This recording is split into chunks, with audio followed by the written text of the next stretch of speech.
미국 증시와의 디커플링 현상으로 시름시름 앓고 있는 국내 증시입니다.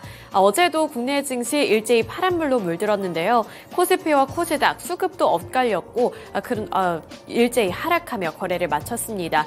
이 코스피 시장에서 어떠한 종목들 쪽으로 거래대금이 많이 몰렸을지 코스피 시장 함께 살펴보시죠. 네, 코스피에서 거래대금 탑5 종목들입니다. 삼성전자, SK하이닉스, 이수페타시스와 포스코홀딩스, 그리고 에코프로 머티리얼즈까지 이렇게 5가지 종목군들 올라와 있는데요. 이 5가지 종목군들 내에서도 어제 시장의 특징을 한 번에 잡아볼 수 있습니다. 우선 가장 상단에 위치한 삼성전자와 SK하이닉스, 그리고 이수페타시스 같은 반도체 종목군들은 어제도 상승불을 켜냈지만 하단에 위치해 있는 포스코홀딩스라든지 에코프로 머티리얼즈 같은 2차 전지 쪽에서는 수급이 빠져나가면서 일제히 하락하며 거래를 마쳤다는 점인데요. 최근 들어서 증시를 주도했던 이 2가지 섹터 내에서는 희비가 제대로 엇갈리는 모습입니다. 반도체 종목군들은 빨간불로 물든 반면에 이렇게 2차 전지 종목군들 쪽에서는 수급이 이탈되면서 급락하고 있다는 점 시장의 특징으로 잡아볼 수가 있습니다. 나머지 관련해서는 추후에 특징주에 넘어가서 조금 더 자세하게 다뤄보도록 하겠고요.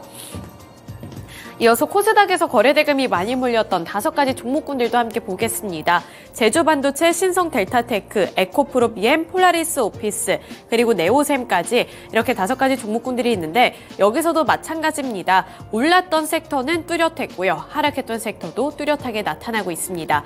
우선 반도체 종목군들, 특히나 AI 반도체 종목군들 어제 시장에서 주목을 많이 받았고요. 제주반도체 16.95% 상승하는 모습이었습니다. 또 AI와 관련해서 폴라리스 오피스가 15.92%의 상승률을 기록했고요. 또 네오셈 같은 경우에는 28%대 강세를 기록하면서 반도체 종목군들 그리고 AI 관련 종목군들이 어제 시장을 주도했다라고 볼 수가 있습니다.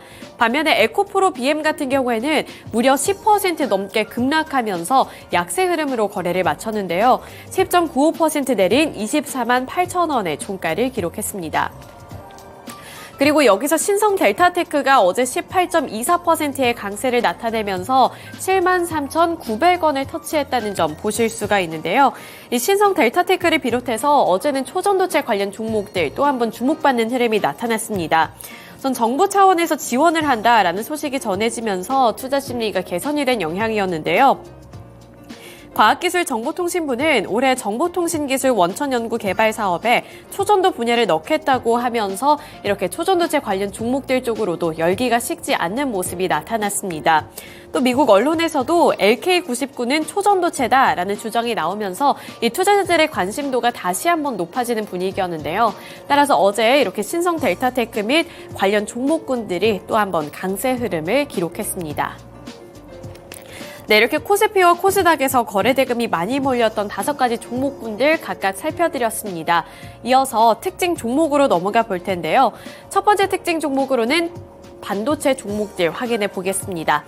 삼성전자가 어제 0.54% 오른 75,100원, SK하이닉스가 0.92% 오른 142,600원, 이수페타시스가 21.86% 오른 34,000원을 기록했습니다. 그리고 코스닥에서도 보시면 제주반도체가 16.95% 오른 37,000원, 네오셈이 28.79% 상승한 14,270원을 기록하면서 이렇게 반도체 종목군들 그리고 AI 반도체 종목군들이 일제히 급등했습니다. 그 중심에는 오픈 AI가 있었는데요. 이 오픈 AI 쪽에서 엔비디아 의존도를 좀 낮추기 위해서 자체 개발 AI 칩을 생산을 하겠다라는 소식을 전하면서 이렇게 AI 반도체 종목군들 쪽으로도 관심도가 많이 높아진 건데요.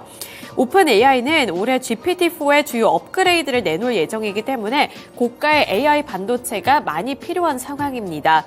이런 상황 속에서 샘 올트만 CEO는 현재 AI 반도체 시장을 장악한 엔비디아 의존도를 낮추기 위해 자체 AI 반도체 개발에 나서겠다라는 소식을 전했고요. 또 이번 주에는 한국을 방문하겠다라는 소식까지 전하면서 이 협력에 대한 기대감까지도 함께 높아지고 있는 상황입니다. 이번 주에 삼성전자 DS 부문 대표이사를 만날 것으로 예정이 되어 있고요. 또 SK그룹 최태원 회장과의 만남을 각각 조율 중인 것으로 알려지면서 이렇게 우리나라 기업들과의 협력이 더욱더 많아질 것이고 또 높아질 것이다라는 기대감이 함께 유입되면서 관련 종목군들이 강세를 기록한 건데요.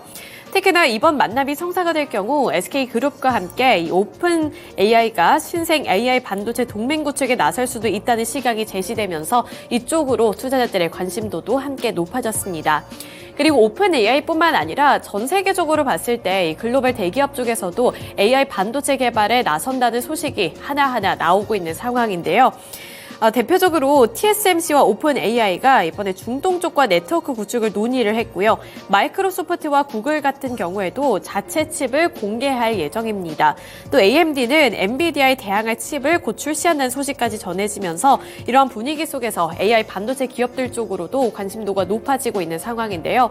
여기서 협력 기대감 그리고 시장이 확대될 것이라는 기대감과 함께 삼성전자, SK하이닉스를 비롯해 나머지 중소형 관련 종목들까지도 일제히 급등하며 거래를 마쳤습니다. 네, 이렇게 AI 반도체 종목들을 첫 번째 특징 종목으로 잡아드렸고요. 이어서 두 번째 특징 종목 확인해 보겠습니다. 두 번째 특징주로는 2차 전지주들 확인해 볼 텐데요. 어제 포스코홀딩스가 3% 넘게 밀렸습니다. 거의 4% 가까이 되는 하락률이었고요. 39만 8,500원의 종가를 기록한 가운데 에코프로 머티리얼즈도 11% 넘게 하락했습니다. 11.32% 내린 19만 2천원을 기록한 가운데 에코프로 BM도 10.95% 하락한 24만 8천원을 기록했는데요. 그 중심엔 증권가에서 제시한 이 실적 전망이 있었습니다. 어닝 쇼크를 기록할 것이라는 전망과 함께 에코프로 그룹주들 일제히 급락했고요. 나머지 2차 전지 종목들 쪽으로도 투자 심리가 약화가 되면서 일제히 약한 흐름을 기록했습니다. 우선 삼성증권과 유진투자증권에서는 에코프로 BM은 지난해 4분기 영업손실 400억 원대를 기록할 것으로 예상을 했는데요. 국내 업체들의 양극재 수출 단가가 2022년 4분기 대비 25% 하락한 것이 실적 부진의 원인이 될 것으로 꼽은 겁니다. 같은 기간 양극재 판매량도 7% 감소했다는 점을 이유로 들면서 이렇게 증권업계 전문가들은 이 에코프로 그룹주들을 향한 실적 전망이 나쁠 것이다 라고 점치고 있는 건데요. 삼성증권은 완성차 업체의 보수적인 판매 정책 가능성으로 배터리 셀 고객사들의 구매 물량이 기존 계획보다 줄어들 가능성이 있다면서 이 에코프로 BM의 목표 주가를 기존 28만 원에서 25만 원으로 또 하향 조정하기도 했습니다.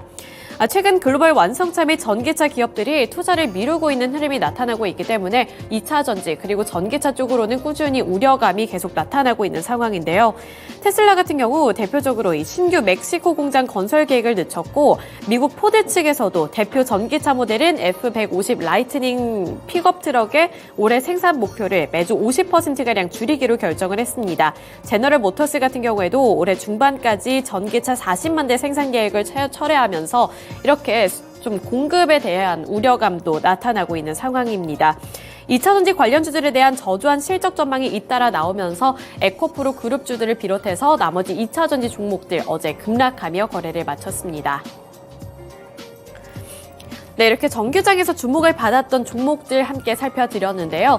이어서 시간의 거래로 넘어가 보겠습니다. 시간의 거래에서 상승했던 종목군들부터 함께 확인해 볼 텐데요. 에이펙트가 어제 시간의 상한가 기록했고요. 9.98% 오른 4,850원을 기록했습니다. 세토피아가 9.96%의 상승세를 가져가면서 2,925원을 기록한 가운데 YIK는 8.49%, 갤럭시아 SM은 7.51%, KTCS가 7.17%의 상승세를 나타냈습니다. 이어서 하락했던 종목군들도 확인해 보시죠. 카나리아 바이오가 어제 시간의 하한가를 기록했습니다. 9.99%의 하락세를 기록했는데요. 이 카나리아 바이오 같은 경우에는 난소암 치료제 글로벌 임상 3상 중단 권고에 정규장에서도 연일로 급락을 했던 그러한 종목입니다. 그런데 어제 같은 경우에는 시간의 거래에서도 이렇게 하한가를 기록해내는 모습이었다는 점 보셔야겠고요. 나머지 종목군을 보시면 코센, GSE, 슈프리마 HQ 그리고 동방이 있습니다. 이렇게 시간에서 상승했던 종목군들과 하락했던 종목군들 살펴드렸는데요. 특징 종목으로 넘어가 보겠습니다. 첫 번째 특징 종목으로는 에이펙트와 YIK 살펴보겠습니다. 에이펙트가 어제 시간에 상한가 기록했고요. YIK는 8.49% 상승한 7,920원을 기록했습니다. 우선 오픈AI CEO가 방한을 한다는 소식에 AI 반도체에 대한 협업 기대감이 높아지고 있다는 점 말씀을 드렸는데요. 인텔의 차세대 프로세서인 루나 레이크에 대한 소식까지 더해지면서 시간의 거래에서도 이렇게 AI 반도체 종목군들이 급등을 했습니다. 인텔의 차세대 프로세서인 루나 레이크에 삼성전자의 메모리가 탑재되는 것으로 확인이 되면서 이 관련 종목군들이 어제 시간에서 주목을 받은 건데요. 루나 레이크 같은 경우 인공지능의 연산 성능을 크게 향상시킨 CPU로 올해 인텔의 야심작으로 꼽히고 있습니다. 특히 루나 레이크 같은 경우에는 시스템 반도체와 메모리가 한 몸으로 패키징이 되는 통합 메모리 기술이 적용이 됐기 때문에 이 연산 속도 등 기존 칩셋의 한계를 뛰어넘을 것으로 전망되고 있는데요. 이 반도체 1위 자리를 놓고 여기서 삼성전자 그리고 인텔 쪽에서는 원래 경쟁이 치열한 그러한 기업들인데 오히려 이 부분에서는 동맹을 함께 외친 겁니다. 지금까지 통합 메모리 같은 경우에는 애플의 전유물로 꼽히고 있었는데 여기서 이렇게 발벗고 나선다는 소식이 더해지면서 통합 메모리가 PC 시장으로 확대가 되고 또 고성능 메모리 수요 또한 늘어날 것으로 예상이 되면서 이렇게 시간의 거래에서 다시 한번 반도체 종목군들이 주목을 받은 건데요. 특히 여기서 YIK 같은 경우에는 삼성전자가 2대 주주로 있는 가운데 AI 수요 등을 대비하기 위해 공동으로 장비를 개발하고 양산을 준비한 바 있기 때문에 관련 종목으로 함께 엮이고 있습니다. 네, 이어서 다음 특징 종목 확인해 보겠습니다. 마지막 특징주로는 세토피아 살펴보도록 할 텐데요.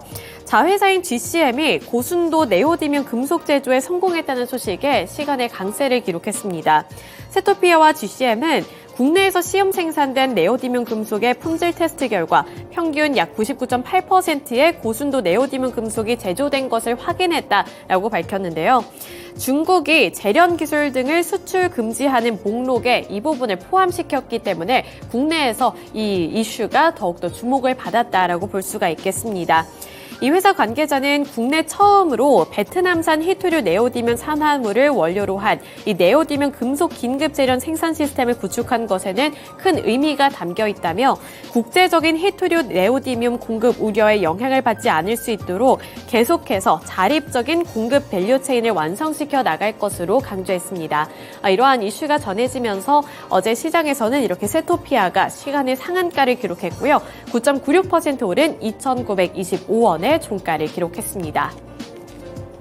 네, 이렇게 시간의 거래에서 주목을 받았던 특징 종목들까지 함께 알아봤는데요. 이어서 미국 증시에서는 어떠한 특징 종목이 있었을지 미국 증시 특징주도 함께 확인해 보시죠.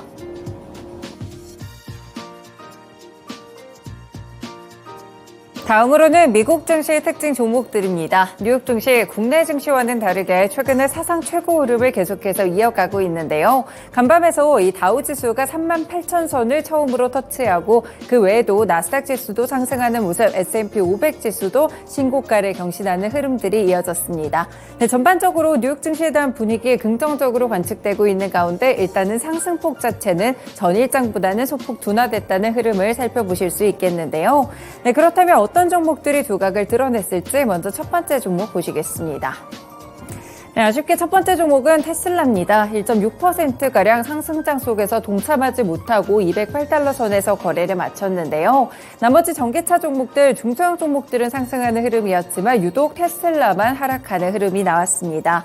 이번에 모건 스탠리 쪽에서 전기차가 공급 과잉이다라는 이유로 테슬라의 목표 주가를 낮췄기 때문이었는데요. 기존 380달러에서 345달러로 하향 조정했고요. 일단 애덤 조나스는 테슬라의 투자 등급은 비중 확대로 그대로 뒀지만 목표가를 함께 낮췄습니다. 문제는 테슬라의 강세론자 쪽에서도 이렇게 좋지 않은 의견들이 나왔기 때문에 이번에 또 하락폭이 나타났다라고 보실 수가 있겠고요. 글로벌 전기차 모멘텀이 정체되고 있고 시장은 수요 대비 공급 과잉 상태다라면서 목표가에 대한 하향 이유를 설명하고 있습니다.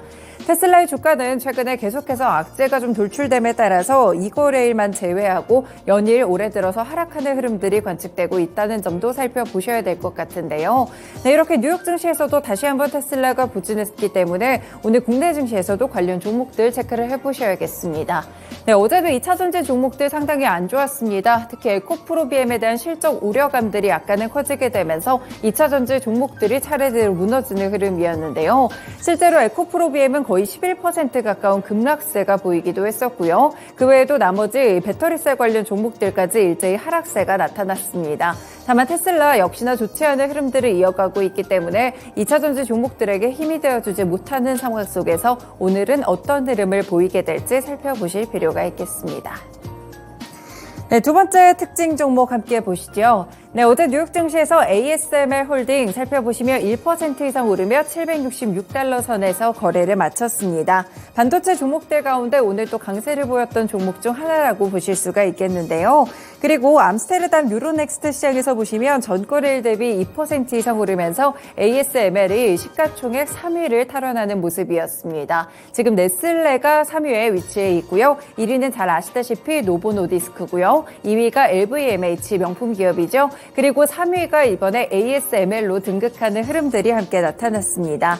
일단 ASML은 올해 매출이 제한적으로 증가하고 내년에 반도체 장비 수요가 상당한 성장을 보일 것이다라는 전망을 내놓기도 했었는데요. 이날 번스타인의 분석가 사라 루스와 크리스 엘리아스는 ASML이 동종업체보다 가격적인 측면에서 매력적이라며 투자 등급을 상향 조정했습니다. 그리고 내년에도 이익 전망이 좋을 것이라는 전망에 시티그룹 역시나 함께 긍정적인 의견을 냈고요. 모건 스탠리는 이 주식을 유럽 반도체 회사들 가운데 가장 최고의 선택이다라는 의견을 함께 주기도 했습니다. 네, 이렇게 ASML에 대해서 긍정적인 투자 의견들이 글로벌 IB 측에서도 이어지고 있는 상황인데요. 관련된 기업들 함께 살펴보시겠습니다. 네, 국내에서도 반도체 기업들 상당히 분위기가 좋게 체크가 되고 있는데요. 그 가운데 이 EUV 장비와 관련된 종목들 함께 체크해 보실 수 있겠습니다. SNS텍, FST, 동진세미캠까지 나타나고 있고요. 사실 어제 좀 반도체 종목들의 탄력을 생각해 봤을 때는 약간 아쉬운 탄력의 주가 흐름들을 기록했었는데요. ASML까지 차례대로 반도체 종목들 뉴욕 증시에서 올라가고 있습니다. 관련 종목들도 함께 체크해 보시길 바라겠습니다. 네, 마지막 종목 함께 보시죠. 네, 종목들 가운데 메이시스 살펴보실 수 있겠는데요. 미국의 최대 백화점 체인이죠. 3% 이상 오르면서 18달러 선에서 거래를 마쳤습니다. 현재 미국의 백화점 체인 메이시스는 경영난을 겪고 있는 상황입니다. 코로나19 이후에 유통업체들이 상당히 좀 주가 흐름이 좋지 않았는데요. 이 매각에 대한 이야기들도 상당히 많이 나오고 있는데 이번에 있었던 매각은 거절을 했다고 합니다. 지난달 부동산 전문 투자 회사인 아크하우스와 헤지펀드 브리게이드가 제시했던 주당 21달러 선의 인수 제한을 거부하기로 이사회가 결정했다라고 어제 나타났는데요. 거절 이유로는 자금 조달 능력에 대한 우려가 해소되지 않았고 이 실사에 대한 접근권을 부여할 만큼 신뢰성이 없다는 것을 들기도 했습니다. 네, 매각 제한을 거절했는데도 불구하고 이렇게 주가가 상승했던 이유는 메이시스가 이보다 더 고평가받는 종목이기 때문인데요. 일단 JP모건의 분석에 따르면 메이시스가 현재 보유한 부동산만으로 제시한 금액보다도 30억 달러, 4조 원이나 높은 85억 달러의 부동산을 보유한 것으로 평가되고 있습니다. 뉴욕시 중심에 위치한 플래그십 빌딩만으로도 4조 원 정도에 달한다는 평가고요.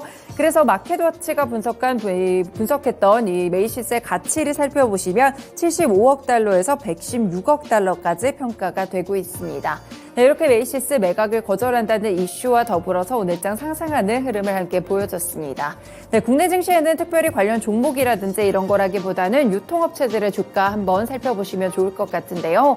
사실 국내 증시도 국내만의 이슈를 좀 안고 있죠. 바로 대형마트 의무휴업일 폐지와 관련된 소식입니다. 이쪽이 통과하게 되면서 이마트도 급등하는 흐름을 기록했었고 롯데쇼핑까지 동반해서 상승 흐름을 보여줬었는데요. 이마트 5% 이상 올랐고요. 롯데쇼핑도 4% 상승하는 흐름을 기록했습니다. 지금 대형마트에 적용하고 있는 공휴일 의무휴업 규제를 폐지하고 영업 제한 시간에 온라인 배송을 허용하기로 했다라는 소식이 전해지게 되면서 유통업체들의 주가를 들썩일 만한 소식으로 작용하는 모습이었는데요. 뉴욕 증시에서 메이시스가 매각 거절 이슈가 있었다면 국내 증시에서는 유통업체들 이렇게 의무휴업일을 폐지한다라는 소식까지 함께 나타난다는 점 체크해 보실 수 있겠습니다. 네, 이렇게 미국 증시 종목들, 국내 증시 종목들까지 함께 연결해 드렸습니다. 지금까지 증권통투자 업데이트였습니다.